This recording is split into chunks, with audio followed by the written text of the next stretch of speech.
श्री कृष्ण कन्हैया लाल की जय। श्री निजानंद स्वामी की जय। श्री प्राणनाथ प्यारे की जय। महामत कहे मोमिनो सब बातों का ये मूल, एक काम किया सब हुक्मे आए इमाम मशीह रसूल आए इमाम मसीह रसूल।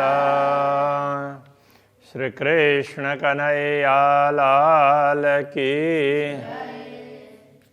श्रृंगार ग्रंथ का ये 26वां प्रकरण पिछले कई प्रकरणों के साथ में संबंध रखता है। इससे पहले बीच में कुछ प्रकरण आए हैं। उससे पहले श्रृंगार का कलश ऐसा करके एक प्रकरण आया था, और उससे पहले श्रृंगार का वर्णन था। तो श्रृंगार के कलश के बाद में कुछ वो ब्रह्मात्माएँ किस प्रकार से है, दुनिया किस प्रकार से है, उस प्रकार को उसको समझाने का प्रयत्न किया। तो पूर्ण ब्रह्म परमात्मा का श्रृंगार स्वरूप ये सब ब्रह्मात्मा ही समझ सकती है। तो ये कहने का तात्पर्य है। इसलिए ब्रह्मात्माओं में और दुनिया के लोगों में कितना अंतर होता है ये सब समझाया। अब ये 26वां प्रकरण है कलश का कलश। जो श्रृंगार के कलश की बात कही थी, तो उसको बताने के बाद में ही ब्रह्मात्मा और दूसरों में अंतर की बात आई है। फिर कलश का भी कलश ऐसा करके यहाँ वर्णन कर रहे हैं। तो पहले थोड़ी सी भूमिका बांधेंगे और उसके बाद में फिर आगे बताएंगे और कुछ प्रकरण इसकी कंटिन्यूटी में जाएंगे। बशरी मल की और की कही मोहम्मद तीन सूरत। रसूल मोहम्मद ने 3 स्वरूप की बात कही। बशरी मल की और की कारज सारे सिद्ध किए अव्वल बीच आखरत। और ये भी कहा कि अव्वल बीच और आखिर, तो पहले मध्य में और अंतिम में। ये रसूल मोहम्मद ने जिस प्रकार से कहा कुरान और हदीस, उसके अनुसार का यहाँ पर स्पष्टीकरण किया है कि वैदिक परंपरा में दूसरे तरीके से कहा जाता है और कहा गया भी है। तो अव्वल आदि मध्य और अंत अवसान, ये एक परंपरा है। आसमान जिमी के बीच में उस तरह की बात भी आती है। तो ये एक शैली है। ये तीनों मिल किया जहूर, इन तीनों ने मिल करके 3 स्वरूप बशरी मलकी और हकी तीनों ने मिल करके ब्रह्म ज्ञान को प्रकाशित किया। जहूर का तात्पर्य प्रकाश फैलाया। अव्वल आखिर रोशन, आरंभ से लेकर के अंतिम तक आखिर तक प्रकाश फैलाया। हक बैठे इन इल्म में, तो इनका जो दिया हुआ ज्ञान है उसमें ही परमात्मा है। तो वो तो उस तरीके से कहने की शैली है। यथार्थ में कहना क्या चाह रहे हैं, इन तीनों ने परब्रह्म परमात्मा की बात कही है, उनको स्पष्ट करके समझाया है। तो दिल अर्श हुआ मोमिन। तब जब जैसे ब्रह्मात्माएं समझ बैठी और उन्होंने परब्रह्म परमात्मा को अपने हृदय में धारण किया, तब जाकर के उनका हृदय धाम बना है। ये जुआ मैं हक की और बोलता है हुकुम। ये बोलने वाली जिह्वा और इसको शक्ति प्रदान करने वाली चेतना आत्मा, जुआ और मैं का तात्पर्य आत्मा और जुआ जिह्वा, ये दोनों ही पूर्ण ब्रह्म परमात्मा की ही है। तो जिह्वा भी तो आखिर संसार की कल्पना की, वो भी पूर्ण ब्रह्म परमात्मा के कारण ही है। तब संसार बना। इसलिए जो अभी बोला जा रहा है वो पूर्ण ब्रह्म परमात्मा के आदेश से ही और बोलता है हुक्म। बोलने वाला तो दूसरा कोई नहीं है, पूर्ण ब्रह्म परमात्मा का ही आदेश है। तो उसने ही ब्रह्मात्माओं का स्वरूप भी धारण किया, तो ये सारा कार्य वही करता है। हक अरस वर्ण तो हुआ जो वाहिद अथवा का कसम। तो पूर्ण ब्रह्म परमात्मा का धाम परम धाम और पूर्ण ब्रह्म परमात्मा के विषय में वर्णन तभी संभव हुआ जो वाहिद बक्का खसम। वाहिद बोलते हैं अद्वैत भाव को, बक्का अखंड, खसम स्वामी। तो पूर्ण ब्रह्म परमात्मा है, अद्वैत धाम परम धाम उसके स्वामी है, और उनके हुक्म से ये सब बताया जा रहा है। इसलिए उनके कारण ही परम धाम का वर्णन हुआ है, अन्यथा नहीं हो सकता है। तो वो चाहते हैं तब जा करके हुआ। तो अनेक लोगों ने कोशिश की होगी, सबके द्वारा नहीं हुआ। जिनके द्वारा हुआ है तो परमात्मा ने चाहा तब हुआ है, ये कहना चाह रहे हैं। गई बखिलवत जाहिर तो हुई जो हके कराई ये। गैब का तात्पर्य रहस्य होता है, गूढ़ बात है। खिलवत एकांत। तो अब यहाँ क्या कहना चाहते हैं, परमधाम का रहस्य स्पष्ट किया गया तो तभी किया गया जो हकें कराई है। पूर्ण ब्रह्म परमात्मा ने चाहा, करवाया तभी हुआ है, अन्यथा नहीं होता। एक खबर नहीं नूर को करी लुदन्नी जाहिर है।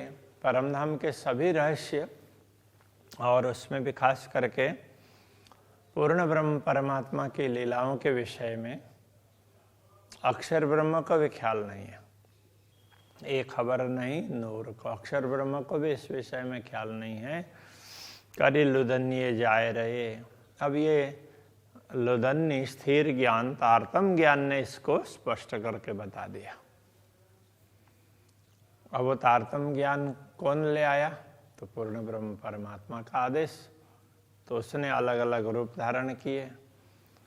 तो ब्रह्मात्माओं के रूप में, श्यामा जी के रूप में दुनिया में उसी ने धारण किया है। वर्णन किया अरस का सो सब हिसाब अरसई के। परमधाम का वर्णन किया तो शब्द तो लौकिक चुने, किंतु हिसाब किताब जो तरीका है वो परमधाम के हिसाब से ही गया। गिनती सोवी अरस की जो गिनती है हम दुनिया के हिसाब से न गिने, वो परमधाम की गिनती है। ये बातें मोमिन समझेंगे, ये बातें तो ब्रह्मात्माएं ही समझती हैं। या पहाड़ या तिनका सो सब चीज विदा आत्मा। पहाड़ हो या पहाड़ जितना महान बड़ा हो, विशाल, और एक तिनके की तरह से बहुत छोटा हो, सो सब चीज विदा आत्मा। वो सब जितने भी हैं वो आत्मा की भांति है। जैसे आत्मा अक्षरातीत का अंग है, आत्माएं अक्षरातीत के अंग हैं, उस प्रकार तो आत्माओं के भी अंग के रूप में ये सब है। सब देत देखाई जाए ज्यों देखिए माहे चश्मा। तो जैसे चश्मा तो आँख में ही लगाते हैं तो पता चलता ही है ना। तो उस तरह से जैसे आँख के पास में ही है, तो उसी प्रकार से सब देत देखाई जाए। तो जो बाहर दिख रहा है, एक तिनके से लेकर के, एक अणु से लेकर के पूरा धाम, तो ये सब स्पष्ट करके बता दिया। और इस ब्रह्म ज्ञान के माध्यम से तो ये दिख भी सकता है। और भी खूबी रूह नैन की चीज दसों देश की सब देखत। अब यहाँ ब्रह्मात्माओं की विशेषता बता रहे हैं कि ब्रह्मात्माओं की दृष्टि की नयन की विशेषता ये है कि वो दसों दिशाओं की वस्तुओं को देख सकती है। तो इस नश्वर शरीर में आंखें हैं तो कुछ तक दिखता है, 180 डिग्री भी नहीं देखेगा, तो यहाँ से यहाँ तक पूरा नहीं देखेगा। फिर भी बहुत कुछ दिखता है, किंतु परमधाम की आंखें क्या है, तो उससे तो 10 दिशाएं, आत्मा की आंखें उससे तो 10 दिशाएं दिखेगी। पाताल या आसमान की रूह नजरों स्वभावत, पाताल हो या आसमान हो, तो ब्रह्मात्माओं की दृष्टि में सब है। यहाँ कहने का तात्पर्य यह है, तो ब्रह्मात्माओं को सारा ही पता चलता है, पाताल से परमधाम पर्यंत सारा। रूह का ही लक्षण बाहर अंदर नाही दोए, तो ब्रह्मात्माओं के लक्षण ये है वो अंदर कुछ छिपा करके रखें और बाहर से कुछ और बोलें, ऐसा नहीं, दोनों अंदर और बाहर दोनों एक है। तन दिल दो एक ही, रूह कई अतः सोए। तन दिल दोनों एक जैसे हैं। तन का तात्पर्य बाहर जो दिख रहा है, अंदर जो सोचते हैं और बाहर जो दिखता है, इसके लिए यहाँ कह रहे हैं तन और दिल दोनों एक ही लगते हैं। रूह कैयत सोए, कैयत है सोए। तो इस प्रकार का आचरण जिस किसी का भी दिखाई देता है उसको समझना चाहिए कि ये ब्रह्मात्मा है। दूर नजीक भी अरस के सो भी पाइए अरस सहूर। यहाँ ये समझा रहे हैं परमधाम में दूर हो या नजीक जो भी हो, तो वो परमधाम की समझ से समझा जा सकता है, दुनिया की समझ से नहीं समझा जाएगा। परमधाम की बात थोड़ी सी भिन्न प्रकार की है, तो दुनिया के हिसाब से समझना कठिन होता है, इसलिए कहते हैं सो भी पाइए अरस सहूर। तो परमधाम की समझ, परमधाम के प्रकार के समझ हो तभी ये पता चलेगा। तो किसी भी बात को समझने के लिए उसके तरीके से सोचना पड़ता है। तो परमधाम के तरीके से हम समझने का प्रयत्न करेंगे तो नयन चरण अंग तीनों ही एक यादय में हजूर। नयन हो, नयन कमल चरण हो या दूसरे कोई भी अंग हो, एक यादय में हजूर, एक बार याद किया तो भी हजूर का अनुभव कर सकते हैं। तो यहाँ क्या कहना चाह रहे हैं, नयन हो, चरण हो, ये जो भी अब आगे उसमें वो करेंगे चाल मिलाप या दीदार ऐसा करके, तो वो नयनों का काम हो, चरण का काम हो या दूसरे किसी भी अंग का, सबकी दिशा एक ही हो जाती है, एक ही दिशा में सब जाते हैं, तब ऐसा अनुभव होता है। कैसा अनुभव होता है, एक यादय में हजूर। एक बार स्मरण कर लिया तो ब्रह्मात्मा को लगता है कि मैं तो पूर्ण ब्रह्म परमात्मा के चरणों में हूँ। हजूर का तात्पर्य निकट, तो पूर्ण ब्रह्म परमात्मा से मैं दूर नहीं हूँ, इस प्रकार का अनुभव होगा। तो वो कब होगा, तो सब इंद्रियों की दिशा एक हो जाएगी, आत्मा की, सबकी। तो इसलिए एकाग्रता बहुत आवश्यक है, एक लक्ष्य रख करके एक दिशा में चलना बहुत आवश्यक होता है। चाल मिलाप या दीदार, ये तीनों रूह के नेक। चाल का तात्पर्य कोई भी चलता है तो वो उसकी चाल होती है। तो चाल हो, मिलाप, यहाँ पर चाल का तात्पर्य किस प्रकार का आचरण करना, मिलाप कैसे पूर्ण ब्रह्म परमात्मा का सानिध्य का अनुभव करना, या दीदार उनको, उनके दर्शन करना। ये तीनों रूह के नेक, तो ये तीनों ही ब्रह्मात्माओं के लिए तो नेक से नेक, अच्छे से अच्छा। तो ये सब ब्रह्मात्मा के लिए बहुत बढ़िया है। जब ही याद जो आवही तबही होए माहे एक, ये कहना चाह रहे हैं। जब ही याद जो आवही, जब ही स्मरण करते हैं तबही होए माहे एक, तब वो एक ही हो जाते हैं। तो पूर्ण ब्रह्म परमात्मा का स्मरण करते हैं तो उस समय सब चीज़, आँखें भी उनके दर्शन के लिए तरसती है, रसना उनके गुणों को गाने के लिए, और नासिका तो उनकी सुगंध, प्रेम की सुगंध पाने के लिए, तो सबकी दिशा एक हो जाती है। तो ये कहना चाह रहे हैं, जब पूर्ण ब्रह्म परमात्मा का स्मरण होता है तभी हुए माहे एक, सब के सब एक दिशा में लग जाते हैं। या तो जिमी के दूर लगा या नजीक आगो नजर।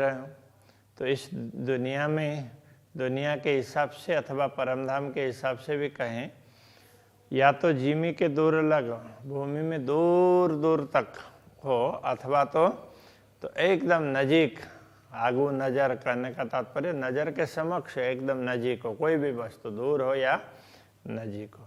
जैसे ही पूर्ण ब्रह्म परमात्मा का स्मरण करते हैं तो तुरंत नजीक पहुंच जाते हैं। इस प्रकार की बात कहना चाह रहे हैं। दूर नजीक सब याद में, स्मरण कर लिया तो दूर समझ लिया तो दूर है, नजीक समझ लिया तो नजीक है। कोई ऐसा दूर नजीक ऐसा होता नहीं है। तबे होए माहे एक, तब वो एक हो जाते। जैसे स्मरण कर लिया तो सब कुछ नजीक होते हैं। जैसे पशु पक्षी कितनी दूर हों परमधाम में, किंतु अक्षरातीत को स्मरण करते हैं तो एक क्षण में पहुंच जाते हैं, उनको समय लगता नहीं है। अरश दिल मोमिन तो कया जो हकसों रूह निश्वत। ब्रह्मात्माओं को धाम हृदय ऐसा कहा, तो उसका तात्पर्य क्या है? तो आत्मा का संबंध पूर्ण ब्रह्म परमात्मा से है ना, आत्मा तो उनके अंश स्वरूप है ना, इसीलिए उनको धाम हृदय कहा। उनके हृदय में परमात्मा विराजमान होते हैं, इस तरह से कहा। ना तो अरस दिल आदमी का क्यों कहा जाए ख्वाब में, तो मनुष्य का दिल और ये भी नश्वर जगत में, तो उसको धाम कैसे कह सकता है? दूर हो या नजीक हो, सारा वो एक जैसा ही होता है। स्मरण करते हैं तो दूर का भी नजीक का एक ही है, एक साथ में पहुंचेंगे कहीं भी। ऐसा है। जैसे राज्य के दर्शन की इच्छा हुई तो पशु पक्षी वगैरह किसी भी मानिक पहाड़ के हों या पुखराज पहाड़ के हों, दर्शन की इच्छा हुई तो एक साथ में पहुंच जाएंगे। इस प्रकार से समझना होता है। रूह तन की असल अरश में अरश ख्वाब नहीं तफावत। ये ब्रह्मात्माओं का असली तन परमाधाम में है, परात्मा। तो उसने इस स्वप्न को देखा है। देखने वाली चेतना आत्मा तो वही है, इसलिए उसमें और इसमें कोई अंतर नहीं है, ये समझाना चाह रहे हैं। और इसी चौपाई से आगे जा कर के कहा जाएगा।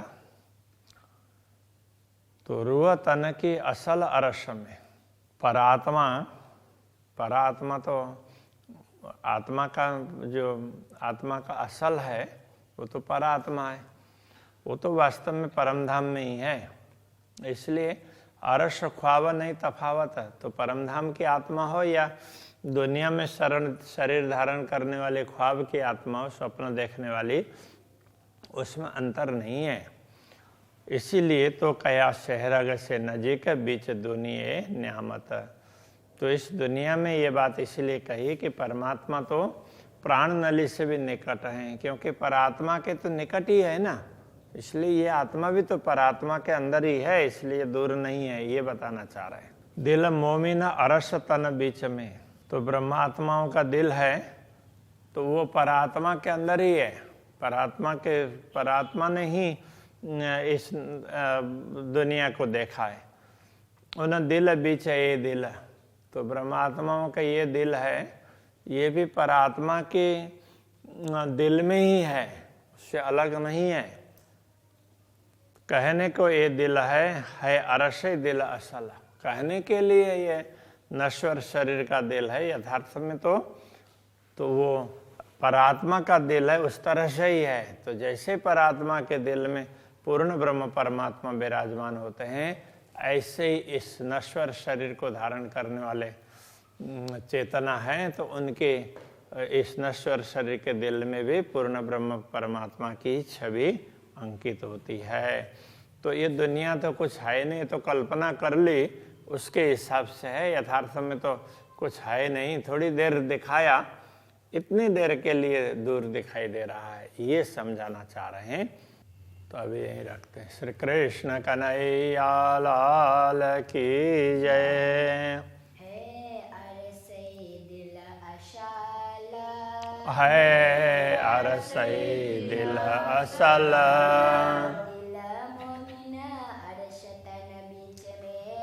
दिल मोमिना अरसतन बिच में,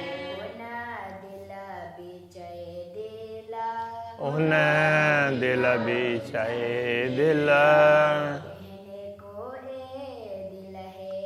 कहने को ए दिल है